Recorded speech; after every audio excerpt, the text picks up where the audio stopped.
Your boss is burning you out with their words before the workload ever even gets to you. And I just finished a book that proves it. So a few weeks ago, I finished Leadership is Language by David Marquet, and I'm really excited to tell you what I pulled from the book as it relates to burnout. This isn't going to be your typical kind of book review. I'm not going to go through chapter by chapter what was discussed or anything like that, even though a lot of times that's the kind of content that I like. But I do have about 3 or 4 highlights that I really want to pull out and discuss with you today. Essentially, I'm going to tell you the stuff that hit me, the stuff that I'm now using with clients, and the stuff that I'm hoping will be useful for you to give you some language as to what you're experiencing. And there's one concept in this book that I really think describes about 90% of my clients, and probably you'll relate to it as well, which I'll get to that at the end. But first, hi, if you're new to my channel, I'm Tara. I'm a burnout and career coach, and I help you answer your biggest career question that burnout has led you to. Marquet was a submarine captain in the Navy, and he figured out that the way he talked to his crew changed everything about how they performed. He essentially replaced request permission to kind of language to I intend to language. And that one shift in language turned his crew from people who waited to be told what to do into people who owned their decisions. And that changed the entire culture of the submarine. Now you're probably thinking, cool, submarines. What does that have to do with my corporate job here in 2026? And my friend, I will tell you that it has everything to do with your corporate job in 2026. So let's get into it.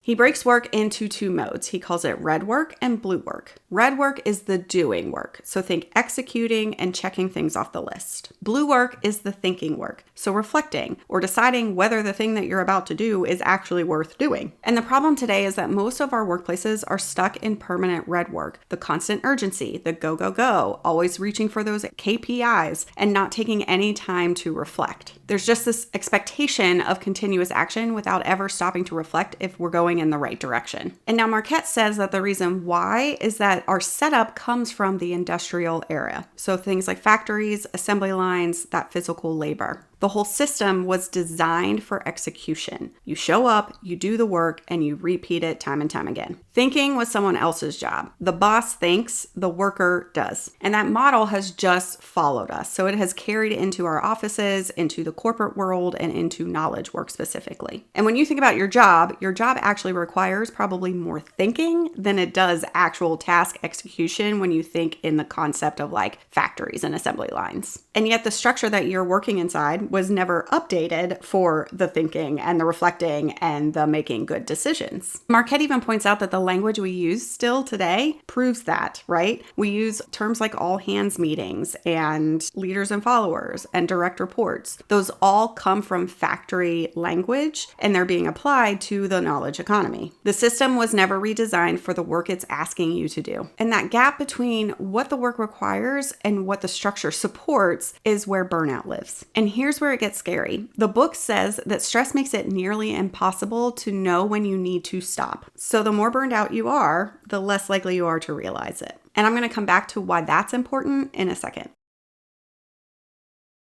The other thing that Marquet talks about is how leaders coerce instead of collaborate. And he is not talking about toxic, screaming bosses. He's just talking about getting people on board and building consensus, which those sound like positive things, right? We're told to do those things. But he says that's still coercion. That's still trying to convince people that you're right and that they need to change their thinking. Real collaboration is voting first, then discussing. Speaking last as the leader. Asking what and how instead of why, because why creates defensiveness. And inviting dissent instead of driving consensus. Because all innovation starts as an outlier thought. Now, here's the part that matters most for burnout.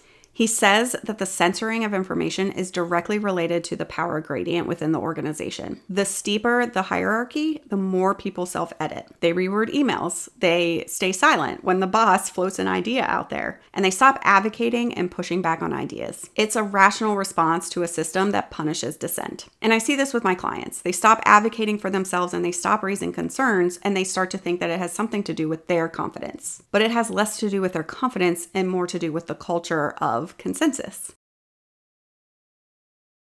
Okay, now the concept that I mentioned at the top. Marquet talks about these two sides of the performance mindset. The prove mindset is where you're trying to demonstrate competence, and the protect mindset is where you're trying to hide incompetence. The protect mindset is what happens when people have been stressed into silence. As Marquet says, the best way to not make an error is to do nothing. And so that's exactly what burned out people start doing. They stop innovating. They stop volunteering for projects. They just show up, do the bare minimum, fly under the radar, and go home. It's a complete survival mechanism, especially in a culture that makes it unsafe to try. The fix, according to Marquet, is what he calls the improve mindset, where you're open, you're seeking feedback, you're looking forward instead of backwards, you're focused on the process instead of the people, and you're emotionally detached from previous work. And here's what I love about that, because it ties directly to the work that I do with folks. We stop trying to prove or protect, and we start investigating. We start asking what's actually going on here and what can we change? And now going back to the stress thing, if stress makes it nearly impossible for you to recognize when you need to stop, then it is not your job to catch yourself. Marquet says it's leadership's responsibility to call the pause, to build in those reflection points, to create a structure and culture where people feel safe enough and comfortable enough to raise their hand and call something out saying that it isn't working. And when that structure doesn't exist,